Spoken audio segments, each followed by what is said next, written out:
The dollar is dying on a schedule. That sounds insane because this is the world's emergency currency. The thing governments hoard. The thing markets run toward when everything else feels unsafe. And yet the warning isn't coming from one headline. It's coming from the timeline itself. Here's the contradiction. Reserve currencies don't collapse when they're weak. They collapse when they're still powerful enough to overextend, when the system believes it's permanent. And that's exactly when the math turns against it. The dollar became the global reserve standard in 1944. In 2025, it hits year 81. Historically, reserve currencies don't get infinite lifespans. They burn bright, they dominate, and then they break, usually under the same pressure point: debt, printing, and the illusion that confidence is guaranteed. But here's the part nobody is saying out loud. This isn't about investors on TV. This is about you, your paycheck, your rent, your grocery bill. Because when trust breaks, prices don't drift, they snap. Now watch how fast this escalates. The system doesn't fail when people complain about it. It fails when they quietly stop believing, and the next signal is already forming. Most people think a currency collapses because of one dramatic moment: a war, a scandal, a crash, a presidential speech, one sudden event that changes everything overnight. But this story doesn't work like that. What's happening here looks less like an accident and more like a system reaching its limit. Because the core issue isn't just inflation. It isn't just politics. It isn't even just the Federal Reserve. The real issue is structural. The world has been running on a single engine for decades, and that engine depends on a constant flow of trust. Here's the framing you need. For the dollar to remain the world's reserve currency, the United States has to provide the world with dollars, enough of them to keep global trade moving. And that creates a built-in contradiction. The system demands more dollars every year, which means more borrowing, more deficit spending, and more printed money floating through the bloodstream of the global economy. So the event isn't a headline, the event is the design. And once you see that design, the next question becomes uncomfortable. If the world starts looking for an alternative, what happens to everything priced in dollars? Because that's when the story flips. People are told the dollar's strength is proof the system is stable, but that strength may be the most dangerous illusion in the entire machine. Because the dollar doesn't just buy things inside America. It buys things everywhere. Energy, materials, supply chains, the real world. And the mechanism that made that possible wasn't magic. It was a loophole so powerful, it rewired the global economy. Here's the claim. The dollar's dominance created a model where America could consume more than it produced for decades, and the bill would be financed by the rest of the world. And the proof is in the structure. The United States runs persistent trade deficits, importing more than it exports because the world needs dollars to function. That means the US ships out paper claims and pulls in real goods. And once the gold link was severed in the early 1970s, that privilege expanded into something more extreme, a system where the supply of dollars could grow without being anchored to anything physical. Now notice what's missing. In a normal economy, overspending forces correction. A weaker currency, a contraction, pain. But in the reserve currency system, the pain gets exported until it doesn't. And that's the pivot point. Almost nobody is watching. What happens when the world stops treating US debt like the safest place to hide? Because if the buyers disappear, the system has only one option left. This is where the story stops being financial and starts looking like a slow-motion power shift. Because when a reserve currency enters its decline phase, the collapse doesn't begin with collapse. It begins with substitution. Quietly, piece by piece, country by country, deal by deal. At first it's small, a payment route here, a trade settlement there, a headline you scroll past without realizing it's a crack in the foundation, and then one day you look up and the unthinkable has already happened. Historically, every reserve empire followed the same arc. It rises on trade and production. It becomes the center of money and credit. And then it shifts away from making things toward managing paper, toward financing itself, toward borrowing to maintain comfort and global reach. That isn't an insult, it's a pattern, and the precedent is brutal. When previous reserve systems lost credibility, it didn't take generations for the impact to show up. It hit savings, it hit wages, it hit daily life. Suddenly stable became expensive, suddenly normal became fragile. But here's the part nobody wants to admit: the most dangerous stage isn't the fall. It's the period right before it, when everything still looks fine on the surface. Because that's when decision makers start treating power like entitlement. And that's when the next escalation becomes almost inevitable. If you want to understand why this gets ugly, you have to look at what keeps the dollar standing when the math should be pulling it down. And for the last 50 years, the answer wasn't productivity. It was enforcement. Because there's a hidden contract underneath modern money, an agreement that turned the dollar into something more than a currency. It turned it into a toll booth for energy. The US flocked in a system where the world's most essential commodity, oil, was priced and traded through dollars. That created a permanent global need for dollars, even in countries that didn't trust America, didn't like America, and didn't want dependence on America. That's the contradiction. You don't need to love the dollar to need it. But now look at the disturbing shift.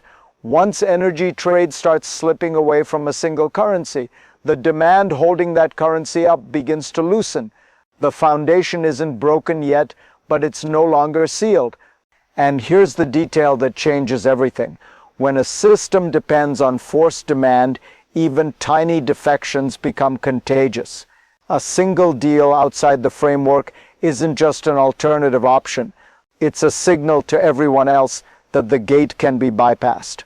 Notice what they won't say directly. They'll call it diversification. They'll call it modernization. They'll call it multipolar finance. But the real meaning is simpler. The monopoly is cracking. And once the monopoly cracks, the next move is usually panic disguised as policy. Now the pressure hits the center of the machine. Because once demand for the dollar starts weakening, the system faces one brutal reality. It still has to pay for itself. And the numbers are suffocating. America's debt load has expanded into a structure that can't be balanced in the normal sense, not without cutting deeply into the lifestyle the country has been running on for decades. And here's the trap. The more debt there is, the more expensive it becomes just to keep the debt alive. This is where the story flips. In a healthy system, rising costs force discipline. You spend less, you restructure, you take the pain. But in a debt-saturated system, discipline becomes politically impossible. So the lever that gets pulled is the one that feels painless in the short term, money creation. And when that happens, the decline doesn't feel like collapse at first. It feels like a fog. Prices drift upward, savings lose power, wages lag, people blame companies, politicians, greed, strangers, anything, because the real mechanism is invisible. But here's the part nobody admits until it's too late. Inflation isn't just a rise in prices. It's a silent transfer of wealth. It moves value from people who work and save to whoever can access the money first. And once the public senses that, trust doesn't erode slowly. It breaks suddenly. So the question becomes, when confidence starts snapping, what do powerful institutions do to keep control? Once a system starts losing financial dominance, it doesn't politely shrink. It compensates, fast, hard, and sometimes violently. Because when paper claims lose power, the hunt shifts to something real. Energy, minerals, territory, leverage, the physical world, the things you can't print. And this is where the pressure starts stacking.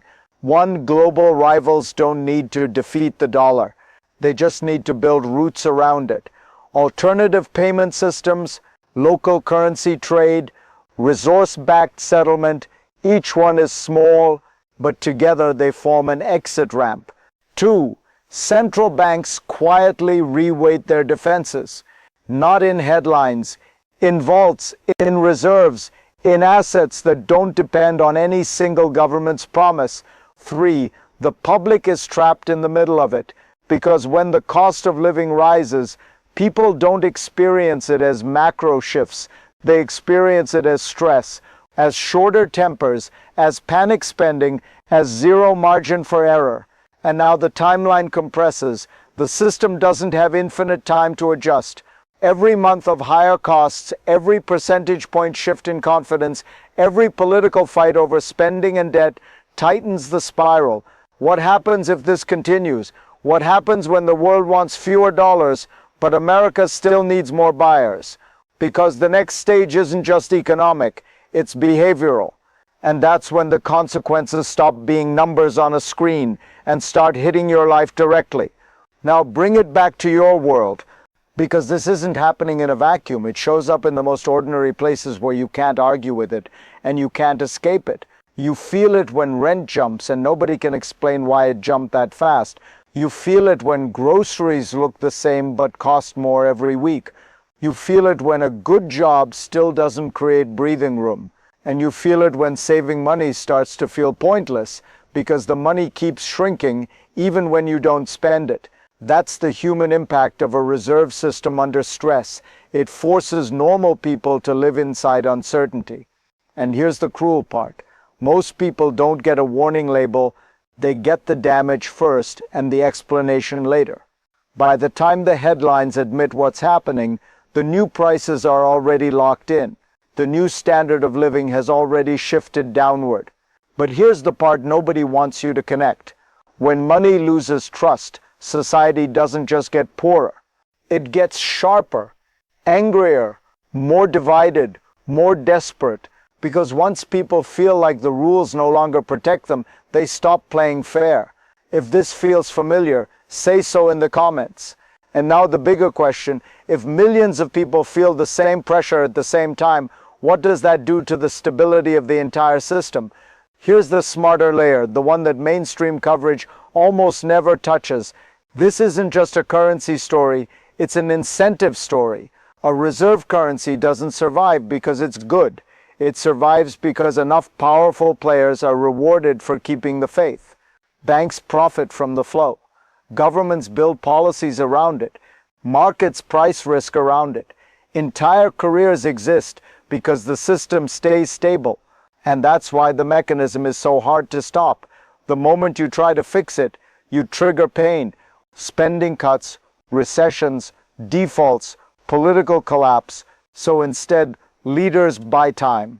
They stretch confidence. They create narratives. They promise soft landings. They call the damage temporary. But here's the unsettling insight. The system doesn't need to be healthy to keep running. It only needs people to keep participating. And participation is maintained through habit, fear, and the lack of alternatives. Until alternatives appear. And once alternatives appear, the system becomes fragile in a new way. Because now trust isn't just a belief, it's a competition. Notice what they didn't deny. They never deny the long-term math. They deny the timeline, they deny the speed, they deny the inevitability, because admitting the mechanism would change behavior. And in systems like this, behavior is everything. So now we're at the edge of the next stage. What happens when enough players quietly decide they'd rather exit first than stay loyal last? Now we're in the near future where the outcome isn't guaranteed, but the momentum is real. Because from here, the system has two paths, and neither of them is comfortable. Path one is stabilization. That means restoring confidence through discipline. Less borrowing, tighter spending, more production, less reliance on debt-fueled demand. It's the clean solution. It's also the hardest one politically because it forces pain now instead of later. Path two is delay. Keep the machine running with new tricks, new credit channels, new financial products, new ways to create demand for U.S. debt, and new narratives that tell people everything is under control. This is where the story flips again. Because delay works until it doesn't. It buys months, sometimes years, but it also concentrates risk. So when the break finally happens, it happens faster. And look at the core danger. Once the world starts reducing dependence on the dollar, even small shifts can snowball. a new trade settlement here, a reserve adjustment there, a payment system that doesn't touch US rails. Each one feels minor. Together they become a vote of no confidence, not a protest, a reallocation. And when that reallocation reaches critical mass, the system doesn't get announced, it gets revealed suddenly through prices, because the next move won't be a speech, it'll be a signal. Here's the final insight you need to hold on to. A reserve currency isn't a piece of paper. It's a global agreement. And agreements don't collapse when they're attacked. They collapse when they're replaced. That's the real frame for everything you've just heard.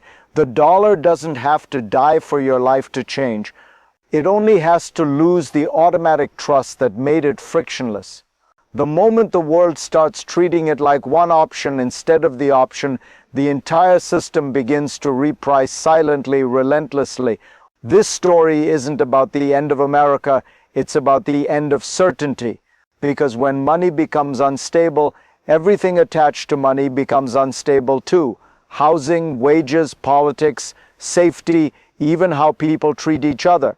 And the most dangerous part isn't the crash, it's the calm right before people realize the rules have changed. So if you want the deeper layer, what the next phase looks like, what replaces this, and what signals show up right before the break, make sure you follow and subscribe. Because the next move is already forming, and most people won't recognize it until it's too late.